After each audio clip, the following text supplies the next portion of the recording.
Ne plus avoir à payer son logiciel, un rêve en train de devenir réalité grâce au logiciel libre. Rappelez-vous, c'était en juin dernier, Paris s'affichait pour la première fois capitale du libre. Alors Alexandre Zapotski, est-ce que vous pouvez nous expliquer tout simplement qu'est-ce qu'un logiciel libre? Alors un logiciel libre est un logiciel que l'on peut utiliser librement. On peut le modifier également librement et les modifications qu'on a fait sur ce logiciel, on peut les redistribuer. La plupart du temps, les logiciels libres sont des logiciels gratuits. L'un des logiciels libres les plus connus, c'est par exemple OpenOffice. OpenOffice, c'est exactement la même chose que Microsoft Word. La différence, c'est que c'est libre et que c'est gratuit. Qu'est-ce qu'on voit là sur ces images? Alors ce film a été entièrement réalisé grâce à des logiciels libres. C'est-à-dire que pour fabriquer ce film, on a utilisé des logiciels de conception assistés par ordinateur en libre. Ce qui montre qu'aujourd'hui, le logiciel libre, on peut faire des choses professionnelles avec des logiciels libres. Alors comment des entreprises comme l'Inagora peuvent-elles vivre d'un tel produit gratuit en offrant des services, de l'assistance, de la formation et du packaging, toutes choses payantes?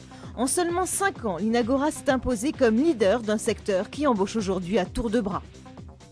Le logiciel libre, c'est déjà 10 000 emplois en 2006, ça sera 60 000 emplois d'ici 2010.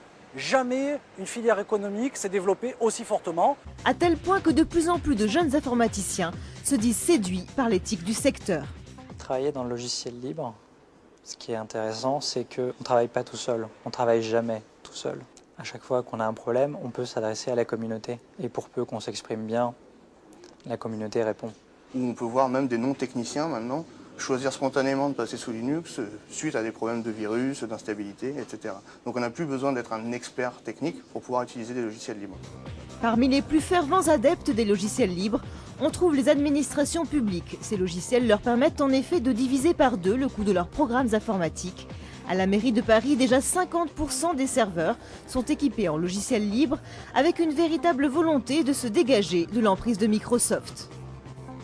Les avantages sont économiques et politiques. Politique au sens indépendance de la mairie, et puis faire partie de ce grand mouvement de libération, n'ayons pas peur des mots, et d'une communauté de gens, communauté ouverte, gagnant-gagnant, où chacun apporte aux autres des améliorations. Aujourd'hui, même la gendarmerie nationale a fait le choix du libre. La gendarmerie, bonsoir.